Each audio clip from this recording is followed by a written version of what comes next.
नमस्कार दोस्तों, आप सभी का स्वागत है आपके अपने YouTube चैनल विभा शहरावत पर। दोस्तों, भगवान ब्रह्मा द्वारा बनाई गई इस सृष्टि की अद्भुत पौराणिक कथा आइए सुनते हैं।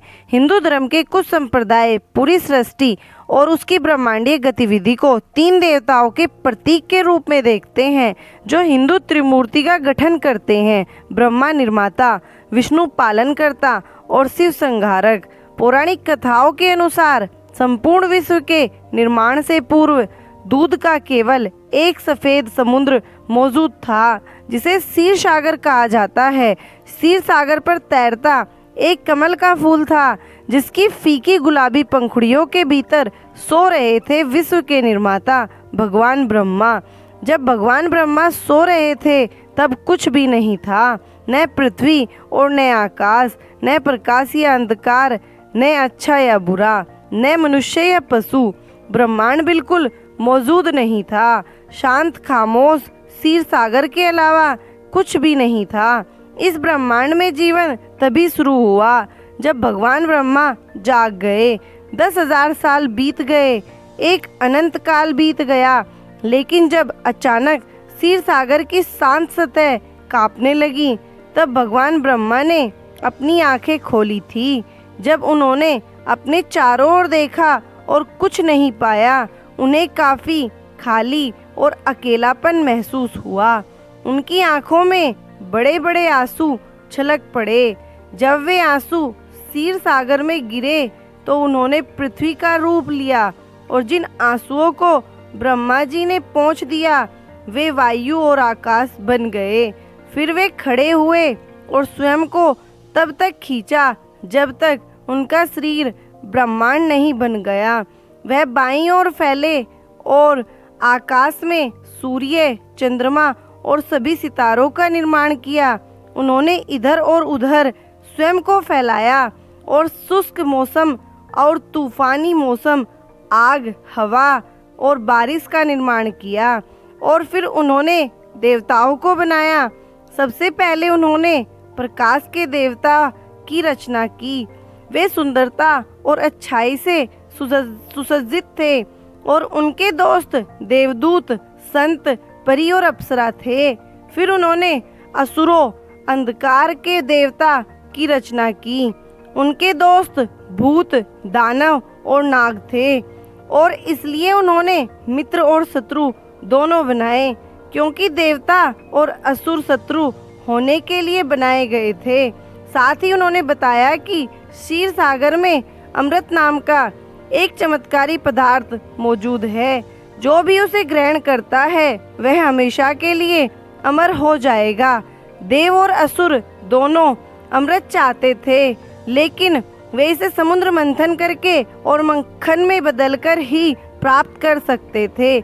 लेकिन उन्हें ऐसा मंथन कहाँ मिलेगा जो कार्य के लिए पर्याप्त शक्तिशाली हो।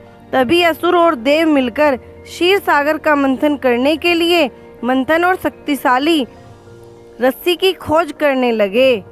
देवों ने एक दिशा में खोज की और मंदरा नामक पर्वत को पाया, जो समुद्र से बाहर निकल रहा था। उन्होंने पर्वत को मंथन के लिए उपयोग करने का विचार किया और असुरों को सहायता करने के लिए बुलाया। हालांकि पर्वत इतना विशाल था कि कई देव और असुर थक गए और कई भी की जान भी चली गई।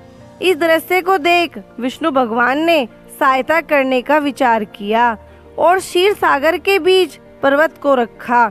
वहीं मंथन की रस्सी के रूप में उन्होंने वासुकी, सबसे विशाल नाग, का उपयोग किया।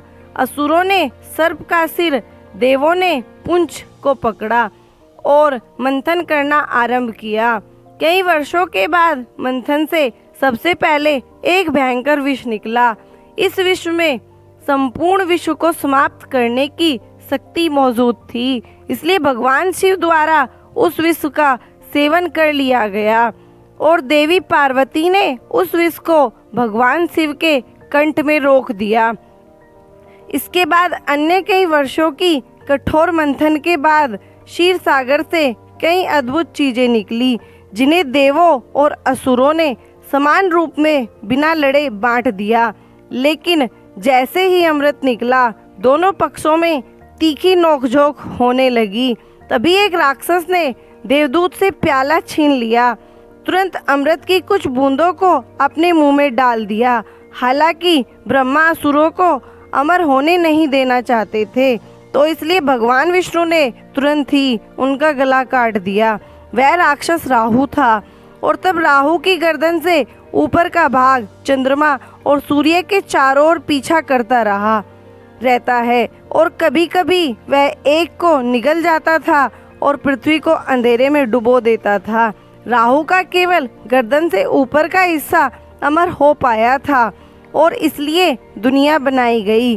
अच्छाई और बुराई, प्रकाश और अंधकार, देवों और असुरों के बीच युद्ध शुरू हो गया था।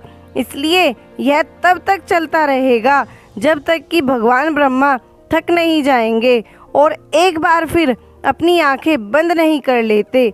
तब ब्रह्मांड का अस्तित्व समाप्त हो जाएगा, शिवाय क्षीर सागर, एक कमल के फूल और गहरी नींद में सृष्टि के भगवान के अलावा कुछ नहीं बचेगा। धन्यवाद दोस्तों। अगर आपको मेरी ये कहानी अच्छी लगी हो तो प्लीज़ मेरे चैनल को लाइक, सब्सक्राइब और शेयर करें। धन्यवाद।